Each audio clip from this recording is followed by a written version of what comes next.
नमस्कार दोस्तों, कैसे हो दोस्तों। आज बात करेंगे इस वीडियो में राष्ट्रपति से संबंधित महत्वपूर्ण क्या अनुच्छेद, यानी कि जितने भी राष्ट्रपति से जो महत्वपूर्ण जो अनुच्छेद बनते हैं दोस्तों, उनकी बात आज इस वीडियो में करने वाले हैं।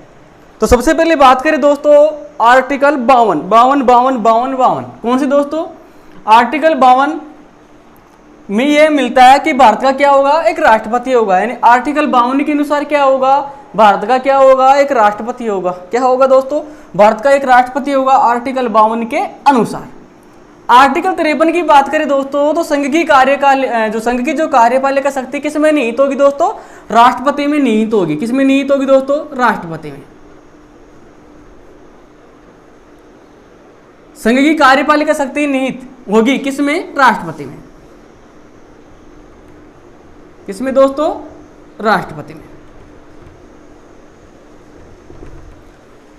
आर्टिकल 53 में यह उल्लेख मिलता है कि संघ की जो कार्यपालिका शक्ति है किसमें निहित होगी? राष्ट्रपति में निहित होगी। दोस्तों एक बात बताऊं मैं आपको, जो अपनी जो 3 सेना कौन कौन सी दोस्तों? थल सेना, कौन सी दोस्तों? थल सेना, जल सेना और वायुसेना। इनका सर्वोच्च कौन होता है दोस्तों? पता हो तो आपको। इनका सर्वोच्च होता है, यानी कि पूरी शक्ति इसको हाथ में, राष्ट्रपति को हाथ में। इनका कमांडर जो कौन होता है? मेन राष्ट्रपति होता है। थल सेना, जल सेना और वायुसेना। ये चीज जो राष्ट्रपति जो प्रमुख होता है तीनों सेनाओं का, इनकी जानकारी हमें आर्टिकल 53 के भाग 2 में मिलती है। यानी आर्टिकल जो 53 है दोस्तों, आर्टिकल जो 53 और 53 का भी कौन सा भाग? दूसरे में यह जानकारी मिलती है कि राष्ट्रपति तीनों सेनाओं का क्या होगा? सर्वोच्च होगा। यानी तीनों सेनाओं का सर्वोच्च कौन है दोस्तों? राष्ट्रपति है। थल सेना, जल सेना और कौन सी सेना? वायुसेना। आर्टिकल 53 के भाग 2 के अनुसार कौन होगा? राष्ट्रपति। तो 52 के अनुसार तो भारत का राष्ट्रपति होगा, 53 के अनुसार संघ की कार्यपालिका राष्ट्रपति में निहित होगी। आर्टिकल 54 और 55 दोस्तों, कौन कौन से? 54 और 55 दोनों एक साथ पढ़ेंगे। आर्टिकल 54 और 55।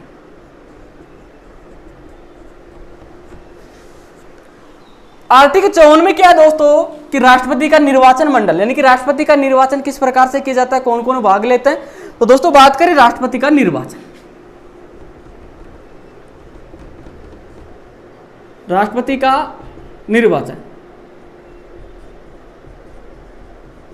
दोस्तों, राष्ट्रपति का जो निर्वाचन किया जाता है वो निर्वाचन मंडल द्वारा किया जाता है। किसके द्वारा दोस्तों? निर्वाचन मंडल के द्वारा किया जाता है। और राष्ट्रपति का निर्वाचन जो पद्धति है वो है अप्रत्यक्ष। कौन सी दोस्तों? अप्रत्यक्ष चुनाव पद्धति। अप्रत्यक्ष जो पद्धति है उनके द्वारा राष्ट्रपति का निर्वाचन किया जाता है। राष्ट्रपति के निर्वाचन मंडल की बात करें दोस्तों, तो कौन कौन भाग लेते हैं? सबसे पहले बात करें संसद। किसकी दोस्तों? संसद। संसद के 2 सदन, लोकसभा और राज्यसभा। इनकी जानकारी दोस्तों मैंने एक पिछला वीडियो डाल दिया यूनियन गवर्नमेंट के नाम से, आप वो वीडियो जाकर देख सकते हैं, क्योंकि वो वीडियो में जो संघ सरकार जो राज्य सरकार दोनों में क्या समानता है उनकी पूरी जानकारी इस वीडियो में आपको मिल जाएगी। संसद के 2 सदन, लोकसभा और राज्यसभा। लोकसभा और कौन सा दोस्तों? राज्यसभा। राज्यसभा और कौन से दोस्तों? लोकसभा के कौन से दोस्तों? निर्वाचित सदस्य। निर्वाचित सदस्य संसद के दोनों सदनों के सदस्य, लोकसभा के सदस्य और राज्यसभा के सदस्य। प्लस में दोस्तों यदि राज्य की बात करेंगे क्या? विधानमंडल। कौन सा मंडल दोस्तों? विधानमंडल। यानी कि 2 भाग हो गए इसके भी, विधानसभा और कौन सी सभा? विधान परिषद। विधान परिषद। तो संसद के 2 सदन, लोकसभा के सदस्य हैं और राज्यसभा के सदस्य हैं, प्लस में विधानसभा के सदस्य। कौन से सदस्य दोस्तों? मनोनीत सदस्य की बात मैं नहीं कर रहा, बल्कि बात किसकी कर रहा हूं मैं? निर्वाचित सदस्य की। कौन से? जो निर्वाचित सदस्य, लोकसभा के निर्वाचित, राज्यसभा के और विधानसभा के जो निर्वाचित सदस्य होते हैं वो राष्ट्रपति के निर्वाचन में क्या लेते हैं दोस्तों? भाग लेते हैं। बल्कि जो विधान परिषद है, विधान परिषद के सदस्य राष्ट्रपति के निर्वाचन में भाग नहीं लेते हैं। 2 प्रकार के सदस्य होते हैं, निर्वाचित सदस्य, दूसरे कौन से होते हैं? मनोनीत सदस्य। बात कहां की हो रही है? निर्वाचित सदस्य भाग लेते हैं। लोकसभा के सदस्य, राज्यसभा के और विधानसभा के। लेकिन कौन से सदस्य हैं? निर्वाचित सदस्य राष्ट्रपति के निर्वाचन में भाग लेते हैं। लेकिन दोस्तों क्या हुआ, 17वां संविधान संशोधन 1992, 17वां संविधान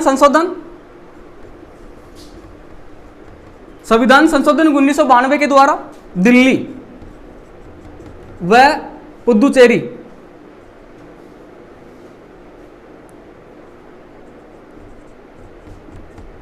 जो पुदुचेरी है के कौन से दोस्त थे, विधानसभा के, वही विधानसभा के क्या निर्वाचित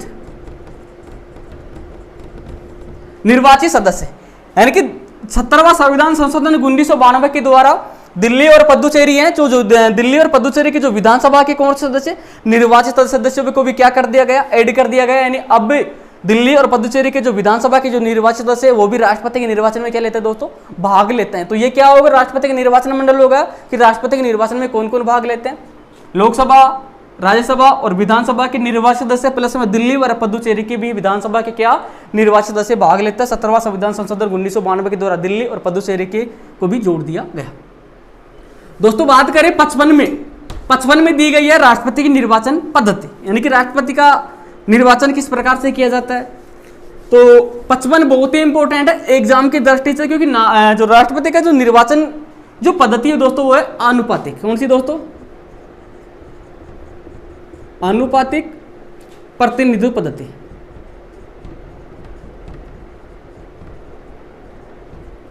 या फिर एकल संक्रमणीय आनुपातिक मत पद्धति, वो एक ही बात है दोस्तों, एकल संक्रमणीय।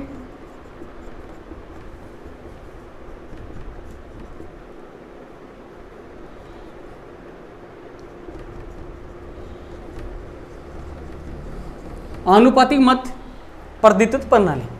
तो आर्टिकल 55 के अनुसार जो राष्ट्रपति का निर्वाचन होता है वो कौन सी पद्धति के द्वारा होता है, आनुपातिक प्रतिनिधित्व पद्धति। ये बहुत ही इंपॉर्टेंट है दोस्तों। 54 में तो राष्ट्रपति के निर्वाचन मंडल मिलेगा, यानी कौन कौन भाग लेता है राष्ट्रपति निर्वाचन में, और 55 में मिलेगी कि राष्ट्रपति के निर्वाचन कौन सी पद्धति के द्वारा किया जाता है, आनुपातिक प्रतिनिधित्व पद्धति के द्वारा।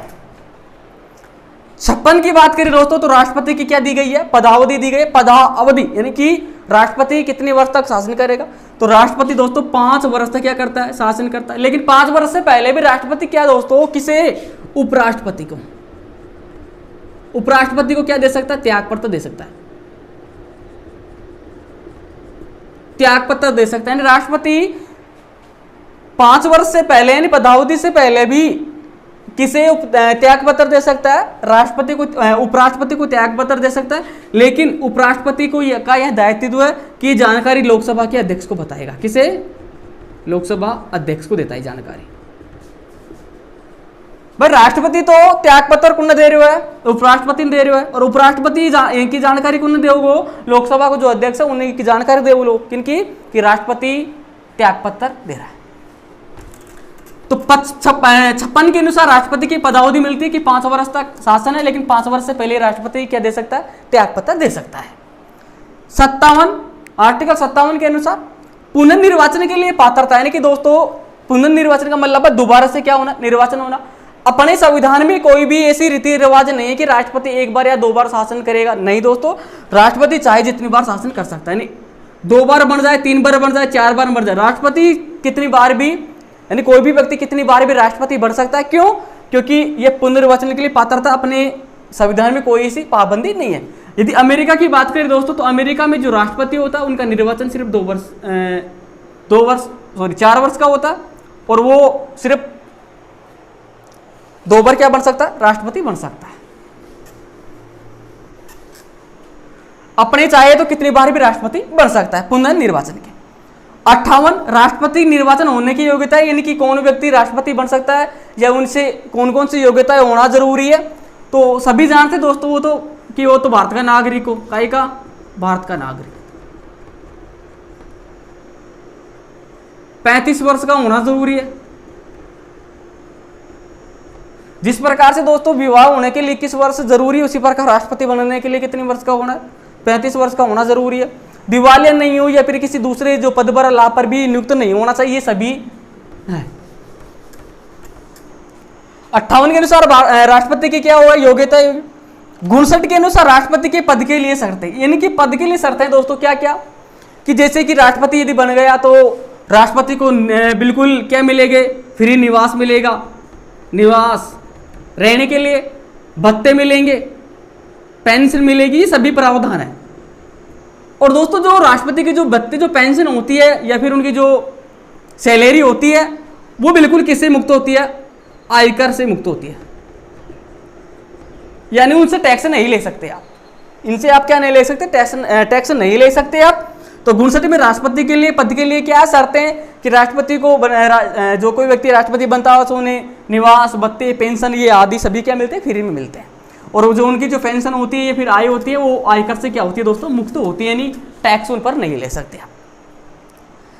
राष्ट्रपति द्वारा क्या दोस्तों, शपथ 60 के अनुसार, स से शपथ स से 60, स से शपथ स से 60। तो 60 में क्या दोस्तों, शपथ, एल्यो शपथ। राष्ट्रपति को शपथ कौन दिलाओ लो, राष्ट्रपति को शपथ दिलाओ लो सुप्रीम, SUPREME, सुप्रीम कोर्ट यानी कि उच्चतम न्यायालय दोस्तों।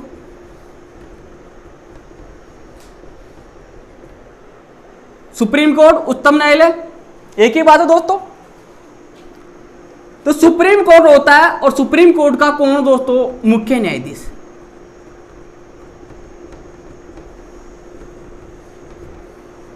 आप कमेंट करके जरूर बताएं यदि आपने पिछला वीडियो देखा हो तो कि जो सुप्रीम कोर्ट है वो कहां स्थित है और सुप्रीम कोर्ट में वर्तमान में कितने न्यायाधीश हैं।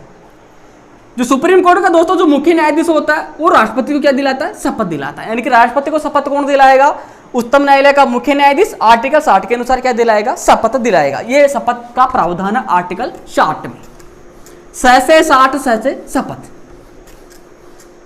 आ जाओ 61 में, राष्ट्रपति पर क्या दोस्तों, महाभियोग, आर्टिकल 61।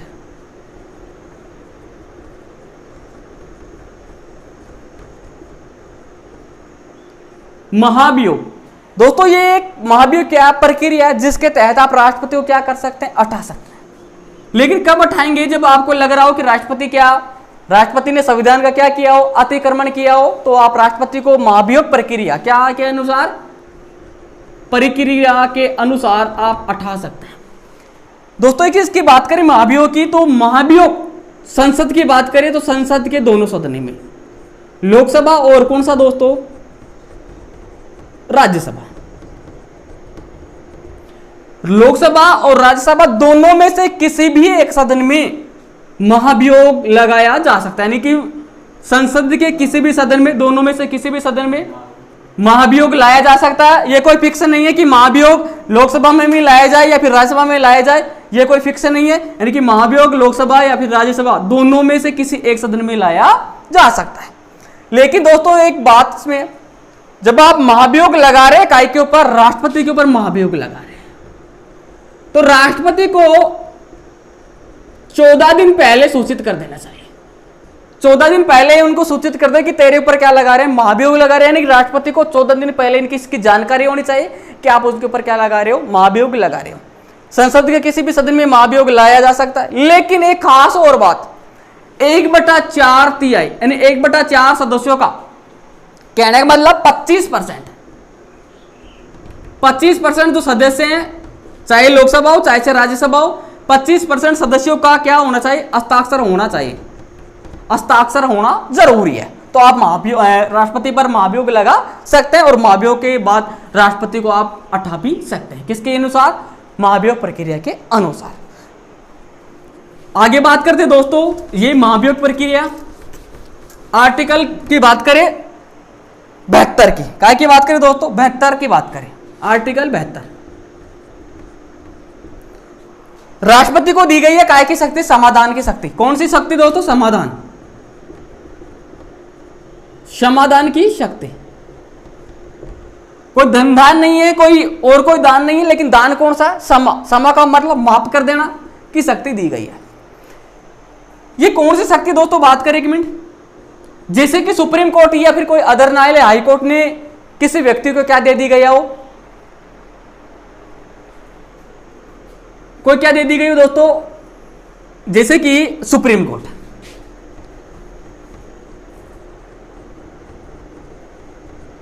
सुप्रीम कोर्ट हो या फिर हाई कोर्ट हो या फिर सुबॉर्डिनेट कोर्ट हो, यहां से यहां से यहां, इनकी बात हमने पिछले वीडियो में कर ली, वीडियो आप जाकर देख सकते हैं। सुप्रीम कोर्ट या फिर हाई कोर्ट या सुबॉर्डिनेट कोर्ट ने किसी व्यक्ति को क्या दे दिया गया हो, फैसला कर दिया गया हो कि तेरे को क्या होगी, 20 साल की सजा होगी। क्या है कि 20 साल की सजा होगी, 20 वर्ष की। दूसरा मुजरिम है, उसे फांसी की सजा दे दी गई, फांसी की क्या दे दी गई दोस्तों, सजा दे दी गई।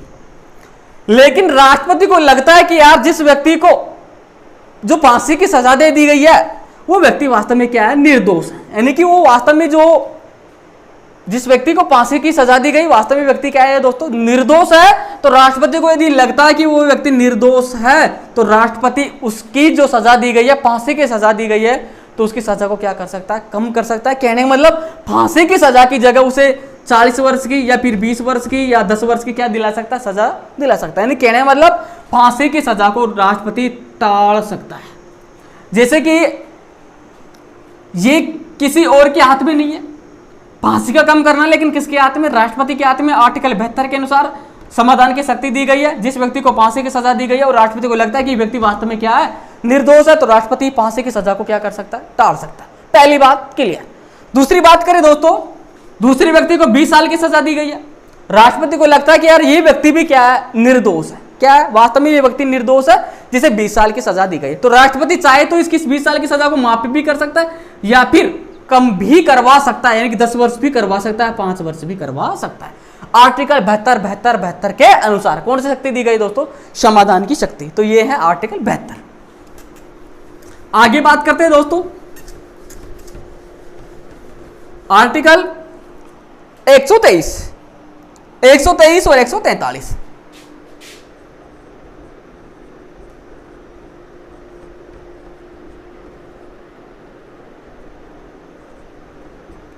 एक 123 में तो कोई खास बात नहीं है कि राष्ट्रपति को अध्यादेश की क्या दी गई है, शक्ति दी गई, ऑर्डर करने की क्या दी गई, शक्ति दी गई। 141 भी बहुत ही इंपॉर्टेंट है, कंपटीशन में कई बार पूछा जाता है कि राष्ट्रपति को उच्चतम न्यायालय से परामर्श की क्या दी गई है, शक्ति दी गई है। यानी किस आर्टिकल के तहत, किस आर्टिकल के तहत राष्ट्रपति जो उच्चतम न्यायालय है, सुप्रीम कोर्ट है, सुप्रीम कोर्ट नई दिल्ली में स्थित है, तो सुप्रीम कोर्ट से राष्ट्रपति जो मुख्य न्यायाधीश होता है उनसे क्या ले सकता है, सलाह ले सकता है। क्या ले सकता है, सलाह भी ले सकता है, परामर्श ले सकता है। आर्टिकल 143 के अनुसार 43 के अनुसार राष्ट्रपति को उच्चतम न्यायालय से क्या लेने का अधिकार है, परामर्श या सलाह ले सकता है। लेकिन खास बात और कि ये कोई जरूरी नहीं है कि राष्ट्रपति यदि सलाह तो ले लिया, किसे, मुख्य न्यायाधीश से सलाह ले लिया, लेकिन ये कोई जरूरी नहीं है कि राष्ट्रपति उस सलाह को या फिर जो मुख्य न्यायाधीश जो सलाह दी है कि उस सलाह को माने। ये कोई डिपेंड नहीं करता है, ये डिपेंड करता है राष्ट्रपति के ऊपर कि सलाह को माने या फिर नहीं माने। किसके ऊपर डिपेंड है, राष्ट्रपति के ऊपर। 143 के अनुसार राष्ट्रपति क्या ले सकता है, मुख्य न्यायाधीश से क्या ले सकता है, सलाह ले सकता है। लेकिन ये डिपेंड करेगा राष्ट्रपति के ऊपर कि वो माने या फिर नहीं माने किसे, सलाह को।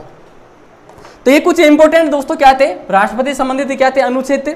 अगले वीडियो में बात करेंगे राष्ट्रपति संबंधी जो आपातकालीन शक्ति है उनके बारे में वीडियो में बात करेंगे। अगर दोस्तों ये वीडियो आपको अच्छा लगा हो तो वीडियो को लाइक करें और अपने दोस्तों के साथ क्या कर दे, शेयर कर दे। और अगर आप चैनल पर नहीं हो तो चैनल को भी क्या कर ले दोस्तों, सब्सक्राइब कर ले। धन्यवाद दोस्तों, जय हिंद जय भारत।